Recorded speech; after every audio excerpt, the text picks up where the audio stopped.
Now, let's say that you are very good at your sport. You're talented, you're the best of all times, but lately along the lines, you start to, not be yourself. Like, it might be your age that's affecting your gameplay, might be other things.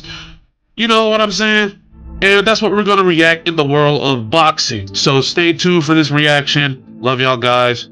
Here we go.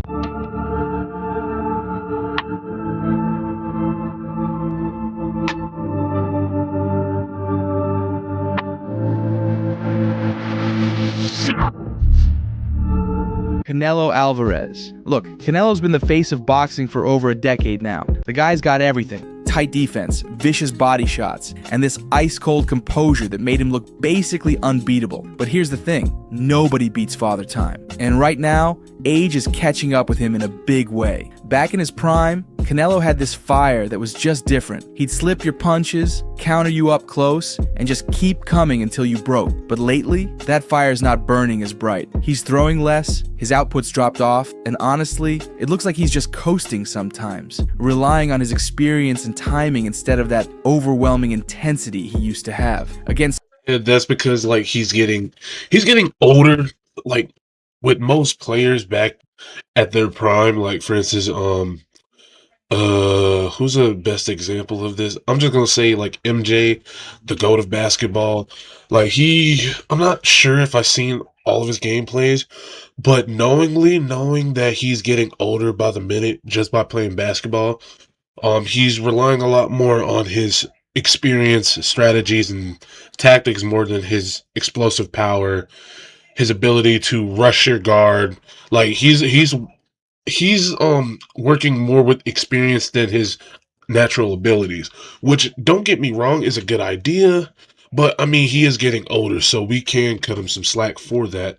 And that's going to happen to a lot of other well athletes too, so certain guys, that's still enough, but put him in there with someone who moves well, throws a lot of punches, or has elite level skills, the cracks start showing. We saw it against William Skull. That whole fight just felt flat. Canelo threw fewer punches than he ever had, and yeah, he won, but fans were frustrated by the lack of urgency. Then came Terence Crawford, and man, the difference was night and day. Crawford's speed, his activity, his creativity, it made Canelo look stuck, like he couldn't find another gear. That loss didn't just cost him belts, it showed everyone that the explosive and intensity that made him special just aren't there the same way anymore. Here's the real issue. Canelo's problem isn't his chin, his skill, or his resume. It's that the years and all those hard fights have dulled his edge. His greatness is still there, but that version of Canelo who'd break you with pressure and ferocity, that feels like a long time ago now.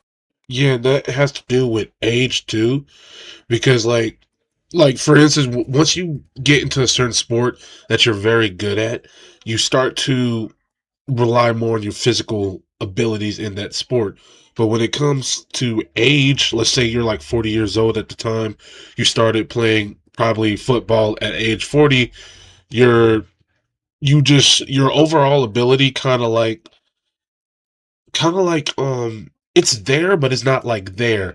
Like you were faster, explosive, you know how to time this stuff correctly. Now when you get older, you're relying more on your experience, your strategies, your tactics more than your physical prowess, if y'all get what I'm saying. But at the same time, it does have its benefits with experience too, because if you're going against somebody who has the same fighting style as you when you were first you know getting into the sport, then yeah, it would make sense. But overall is just age. I mean, that's the normal factor for everything. Age. Every fight these days is basically a test of whether his experience can make up for the energy that age has taken away. Gervonta Davis. Not many fighters right now can fill up an arena like Gervonta Tank Davis. The guy's got explosive knockouts, a crowd-pleasing style. Oh yeah, oh yeah, oh yeah, I forgot. Takes has a match against what's his name again? Jake Paul. And I wonder who's gonna win this fight. Is next month, I believe so. Can't wait until that happens. Until it does, I'm gonna go with my boy Tanks because I've seen some of his fights. His fights are actually it's like a movie, okay? It's like watching Creed.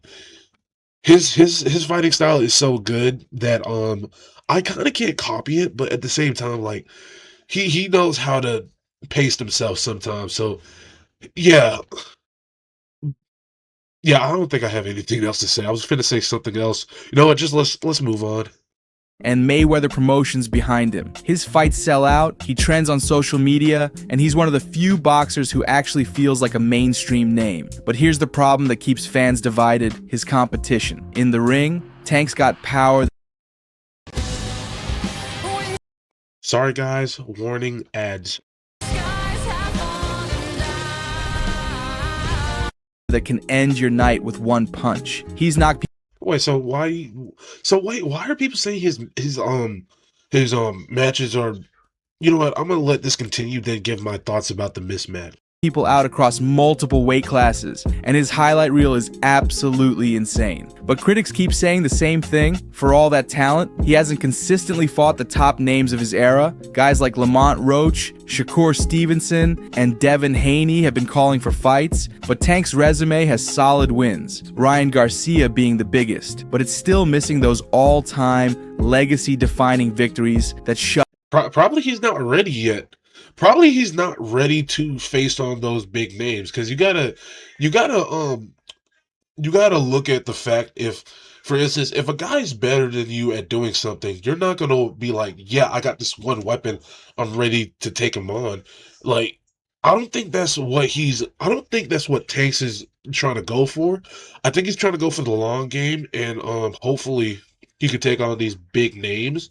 For right now, I think he's trying to play it safe and try to develop new skills. I think which he has, but now I think he's trying to enhance it. So I can't really criticize him for doing this, but yet again, I can criticize him for not, going against people to challenge your, abilities in that sport. So, I mean, everyone up. And instead of locking in fights with the very best, Tank's now lined up to fight Jake Paul. Yeah, it'll draw headlines and make money, no doubt, but that's exactly the issue. Instead of testing himself against the sharpest boxers in his division, he's chasing a crossover spectacle with a YouTuber-turned-fighter. For fans, that just confirms what they've been saying. Tank's prioritizing the spotlight over his legacy, taking easier routes that maximize the buzz instead of oh, okay, that makes sense. I mean, yeah, it makes sense because he's trying to get that money in. Makes sense. That totally makes sense. cementing his greatness. Tyson Fury? For years, Tyson Fury was the most unique heavyweight out there. A 6'9" giant who could move like Goodness gracious. I'm 6'3", so he would be well, my height would be around, I think it would be like my head would be somewhere around his shoulders. Not sure, but I think my head would be around his shoulders, probably touching his shoulders from the bottom side. I don't know, but we almost about the same height, so you know what I'm saying? a middleweight, outbox technical guys, and survive the biggest punchers. He shocked the world beating Vladimir Klitschko, then came back from the edge of retirement and addiction to take down Deontay Wilder in their trilogy. But these days, Fury's biggest problem is pretty straightforward. He looks like he's on the decline, washed, inconsistent, and caught in this cycle of retiring, unretiring, and struggling to prove he's still the best. The old Fury had these sharp reflexes and slick movement. He'd slip punches most heavyweights wouldn't even think about trying to dodge, but in recent fights, that version's been harder to find. Against Francis Ngannou, a guy making his professional boxing debut, Number one, this guy right here, the UFC right here. I think he's a heavyweight. They say he has the hardest punch recorded in history. Is more harder. Pause. It's more destructive than a kick because it's like they put him on not a scale, but kind of like a punch scale, kick scale. His power when it comes down to punching is like exceeds kicking, or anybody who has the most powerful kick, it exceeds that, is on almost the same level as that kick. I don't know how he does it, but I actually do want to actually, find out how he actually does that. So yeah. Fury got dropped and looked sluggish. Even when he still shows flashes of brilliance, the sharpness isn't there for the full 12 rounds. His conditioning, which was always a question mark, seems more obvious now with the long layoffs and his weight fluctuating all over the place. And then there's the constant retirement talk. 1 month he's done, the next he's back, then he's chasing exhibitions or fights that feel more like entertainment than serious competition. It leaves fans wondering how motivated. So he's not really, so he's not dedicated to his career. If that's what the person who's talking behind this is, if you're not dedicated to your career, what's the point of making this your career choice? You know what I mean? Like, it doesn't make sense if you're not focused enough on this. And he's probably like in the corner getting mad about why people not taking me seriously, because you're not taking your career seriously. It doesn't make sense at all. But at the same time, I mean, he is getting older, so he can go with retirement. But at the same time, you can't do that constantly, because that would just makes you, you know what I'm saying? It just makes you more, or people just buy into the hype that you're not dedicated to that sport. He really is? Is he chasing legacy? Money? Just trying to stay relevant? After losing to Alexander Usyk, Fury's spot at the top isn't locked in anymore. He's got to prove he still belongs there. His biggest problem isn't just the wear and tear or the weight issues, it's the inconsistency and the doubt. Fans aren't wondering if Tyson Fury is unbeatable anymore. They're wondering if the Gypsy King who once dominated the division has already faded, and whether his comeback is about redemption or just the final proof that his prime is over. Alexander Usyk. In a lot of people's eyes, Usyk has already proven himself as one of the greatest technicians the heavyweight division has ever seen. Former undisputed cruiserweight champ who moved up to conquer the giants, proving his skill works against every style. Pressure fighters, sluggers, towering heavyweights, you name it. But ironically, Usyk's biggest problem today isn't in the ring, it's outside of it. He's running out of opponents who can actually challenge him. At cruiserweight, Usyk cleared the whole division, won the World Boxing Super Series, and unified all 4 titles. When he moved to heavyweight, people wondered if his skill could hold up against bigger guys. He answered that by beating Anthony Joshua twice, then dramatically beating Tyson Fury to become undisputed champion again. Those wins destroyed the idea that size alone could beat his craft, and in doing that, he also kind of destroyed most of the division's intrigue. Now the problem is, if you live in a Georgia zip code and have 0 DUIs in the last 5 years, it's gotta be AI. simple. Okay, so the problem, I don't see that it's not that big of a problem. At the same time, he could go out to other sports and challenge them. For instance, bare knuckle, I believe that's a sport. Yeah, bare knuckles is a sport where you fight with your bare knuckles with the wraparound, and you just go to boxing. He could do that instead, because I mean, like, that's not like he's dedicated to his career. It's just people don't want to, mess with him because he's too good. Not saying that, other people should try. I guess what I'm trying to say is that he should look for more challenges. Yeah, let's put it to that. Who's left? A Fury rematch might happen, but after that, the heavyweight landscape looks pretty thin. Deontay Wilder's aura has faded, Joshua's already been beaten twice, and the rest of the division doesn't have names with both credibility and marketability. For a fighter like Usyk, whose greatness comes from proving himself against the best, that's a weird place to be. He's already won the toughest fights, and what's left risks feeling like stay-busy bouts instead of legacy-defining challenges. Ryan Garcia. Not many fighters in recent years have grabbed attention like Ryan Garcia has. Millions of followers, lightning-fast hands, movie star looks, he became one of the most talked about young names in boxing before he ever won a world title. But Ryan's biggest problem is credibility. For all his popularity, he's not seen as a serious contender anymore, and that image has only gotten worse with recent scandals and setbacks. The turning Oh yeah, I've heard that he has ruined his career. There's a YouTube thing that, not a YouTube thing, there's a YouTube post that say that he ruined his career in under 26 seconds. We have to watch that one for the next react. So I'm going to put that on top of my list to react to it. Know what I'm saying? Like, we need to look at this right now, because this is it's just that people ain't taking their careers seriously enough, or people on the internet is literally trying to bring them down. So that's what exactly they look like. So, I mean, point was supposed to be his fight with Devin Haney. Ryan dropped Haney multiple times in a shocking performance that had fans ready to crown him a new star. But then the shine completely fell off. A failed PED test overshadowed the whole thing and made people question everything about that night. Instead of being remembered for pulling off one of the biggest upsets in years, he became the center of controversy. Then came the loss to Rolly Romero, and with it, more questions about Ryan's focus, discipline, and consistency. His lack of fundamentals, defensive flaws, and inability to adjust got exposed again. And on top of all that, instead of chasing redemption against the top names in his division, Ryan's been openly talking about exhibitions and crossover fights, moves that make it look like he's more interested in staying famous. Okay, so what's up with the crossover fights? Like, it's good to have a crossover fight. Not gonna lie to you, that will be interesting to everybody in the space of watching that happen. But at the same time, first and foremost, face against some faces of your weight class. Like, I want to be in the UFC, right? And now looking at these stuff that I'm looking at right now is like, now I see why they made that mistake, and I'm trying not to. Because for this man right here, I forgot his name already. Godly. This man that you're looking at right here, the guy with that lion tattoo, he got a cross in the middle, which actually goes hard. To be honest with you, he should be chasing redemption more than fame. I'm sorry for the people behind me. But instead of chasing fame, he should chase redemption because he's already famous as it is as a boxer. So I don't think he needs to chase fame any more than he has to. But for like boxers just to have like a clean win, but it's not against people that are not famous, but known for keeping focus.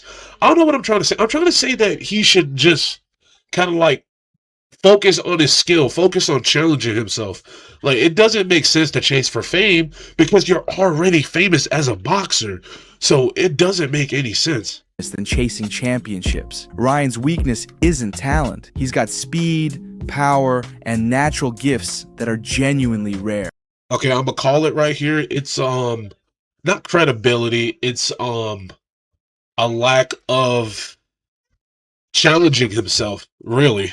His weakness is that he hasn't proven himself at the elite level and keeps making like I said, he hasn't challenged himself yet to, become one of the best.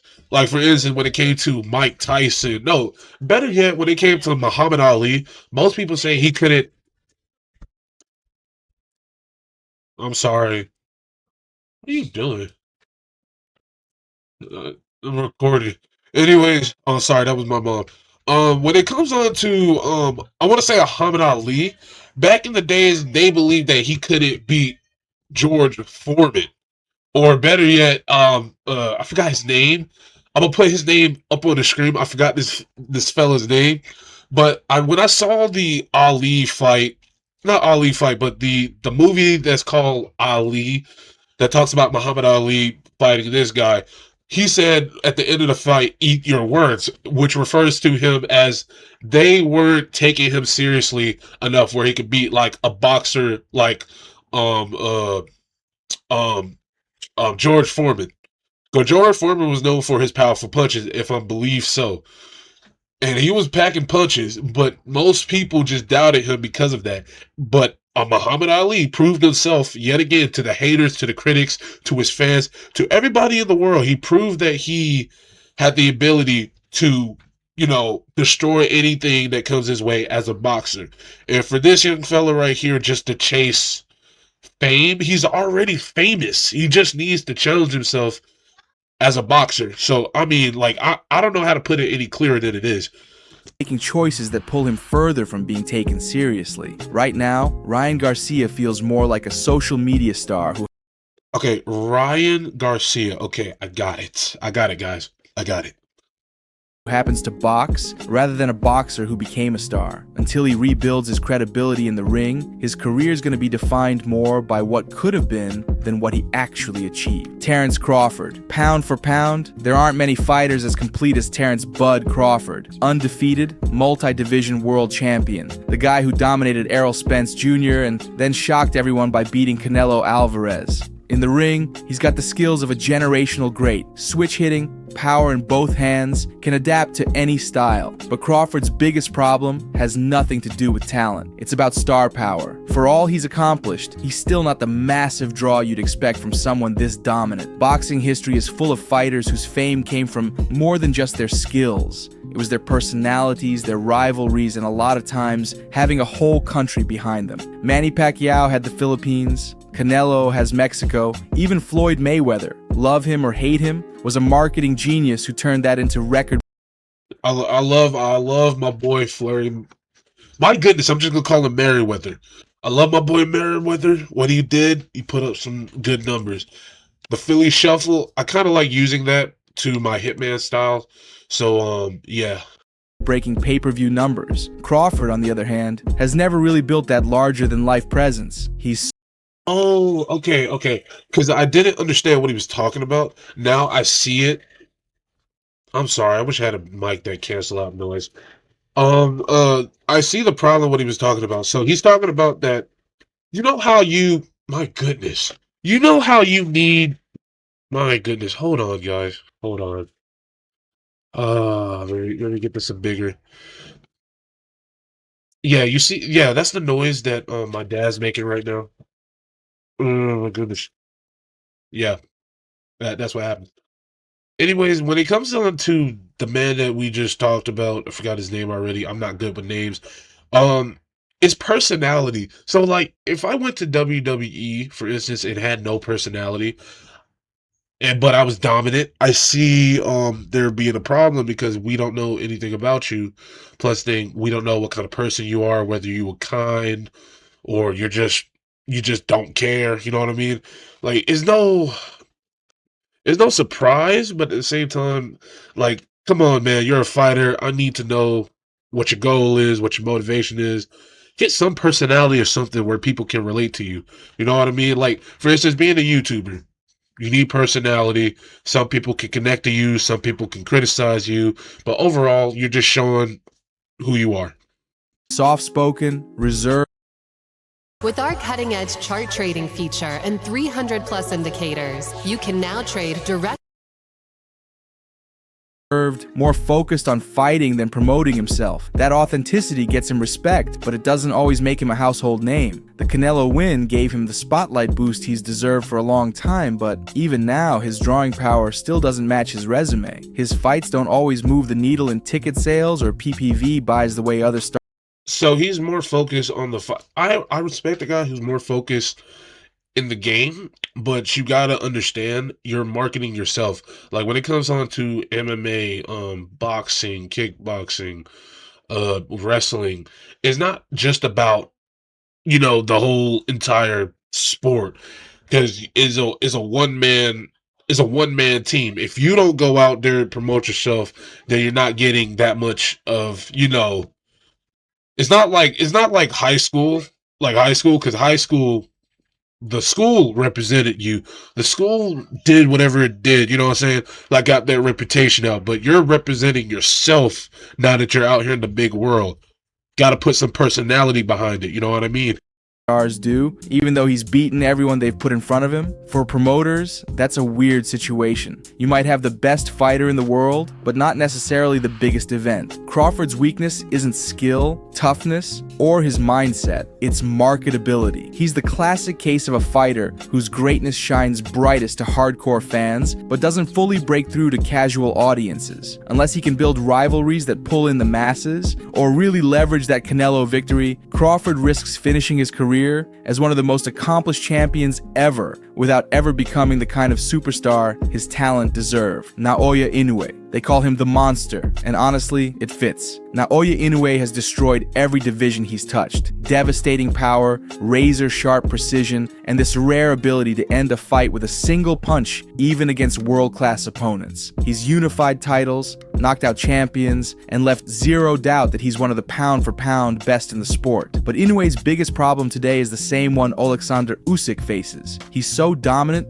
that there are basically no compelling matchups left for him. At bantamweight, Inoue cleaned out the division. At super bantamweight, he unified again, knocking out champions who were supposed to test him, but they crumbled like everyone else. Fights that were hyped as 50-50 quickly turned into one-sided showcases. Each victory added to his legend, but it also made the list of future opponents who could realistically threaten him shorter and shorter. Now, the question isn't whether Inoue can win, it's who's even worth putting in the ring with him. The top names in the lower weight classes have either already lost to him or don't bring the kind of challenge fans want to see. He can move up. Oh, okay. So it's basically the same problem. Like I said, he can move to a different division like knuckle boxing, not knuckle boxing, but bare knuckle boxing, and he would still be boxing. It's just that different sport. I mean, well, almost the different sport is just no gloves. They got reps over there. Like, it's just challenge yourself. I'm just Again, but as the weight goes up, the pool of credible, exciting opponents gets even thinner. When fans talk about his next fight, it's less about who could beat him and more about how long the opponent can survive. Tacos at Zaxby's? You know it. They took their famous chicken fingers and wow. So it's not. So it's to the point where wow, it's to the point where if you become dominant enough, nobody's going to really challenge you or make, the box headlines, as they say. Or if you're just a guy who's dominant but has no personality behind of it, you're not promoting yourself enough money, which makes sense because you represent yourself. Now, when it comes on to people like for instance, my goodness, I forgot his name. The guy with the two lines stuff, I forgot his name already. What was his name? Uh, was it Ronald? Ryan? Yeah, Ryan. His problem is he's really not. I'm not saying he has to be dominant. He just really needs to challenge himself more with the people that already made themselves accomplished. Let's say he's a speedster. Let's say he just goes up against one of the best people to deliver power punches, and he's at the top of the division. Like, he's dominant, but he needs to prove himself as a dominant boxer, up here. But, I could be just, speaking dumbness. But at the same time, I am kind of correct in my head about this. But anyways, if you would like more videos like this, I said I was going to react to that guy, Ryan, I forgot his last name, react to why his career got, like, destroyed in, like, 20-some seconds. And, I guess we'll see you over there. I guess. I'm not sure. But you know what? I'm just kidding. You know what I'm saying? I'm just kidding. Anyways, I see you in the next one. Peace. God loves you, and stay safe out there.